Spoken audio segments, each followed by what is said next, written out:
All right, the International Red Cross says it has trained Taliban fighters in first aid. Is that the same as aiding the enemy?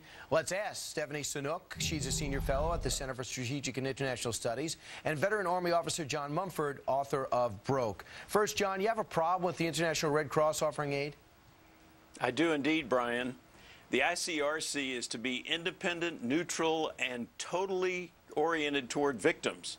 When they move to teaching first aid to Taliban, they're taking a political position which moves away from victims and fails to keep the main thing as the main thing.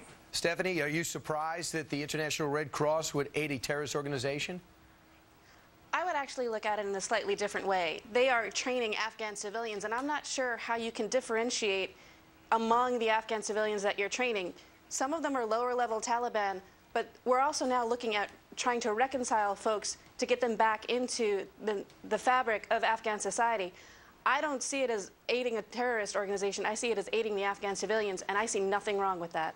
But I'll tell you, John, in the story in the Washington Times, they talk about being higher-ups in the Taliban, and they talk about them training them to treat others in the battlefield. But on the other side, and really to Stephanie's point, don't we, after we capture an al-Qaeda or Taliban, don't we help them get better? Don't we give them hospital access? We do help them, Brian, but we help victims. We don't help political leaders or officials in the field do this. And in Afghanistan, 1,640 of the staff members, of that number, 1,500 are local citizens. And when you place them in contact with the Taliban, all you're doing is taking a political position and losing the trust of the population that doesn't know whose side you're on. And if that is in fact that's not the position of the ICRC. Right. And if that is in fact the case, Stephanie, wouldn't that be going against your argument that says you're winning over the hearts and minds? Actually, not at all. I think there's global recognition of what the ICRC's mission is, and that is to be neutral. They've never differentiated or discriminated among factions, whether they're armed or not. So again, employing local civilians in this kind of environment is perfectly acceptable, and I don't think it's exposing them to Taliban influence at all. So to be neutral is to be sometimes be pro-Taliban. You really think that the International Red Cross should be deciding that Taliban is equal to U.S. and Afghan forces? I would actually take issue.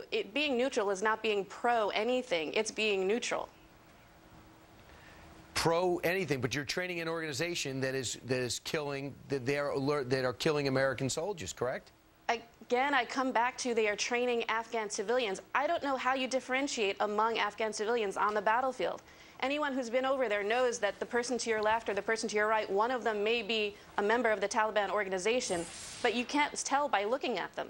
And I'm sure the ICRC is not advertising Taliban night at the local training facility. They're not passing out leaflets saying, come be trained. They're training Afghan civilians. John, do you believe that in this case the International Red Cross is just befuddled? They don't know who's a civilian and who's a Taliban? The problem they have is anytime they take their eyes off the victims, they lose part of their mandate. Their mission even focuses on victims and humanitarian need, not principally helping political organizations. And so if they lose their trust, they lose their standing in the world. And the universe of victims is so enormous that one never wants to leave that primary mandate. All right, Stephanie Sanook, John Mumford, thanks so much for the debate. Meanwhile, the International Red Cross continues to train the Taliban in first aid out in the battlefield and offer aid. Stephanie and John, thanks. Thank you.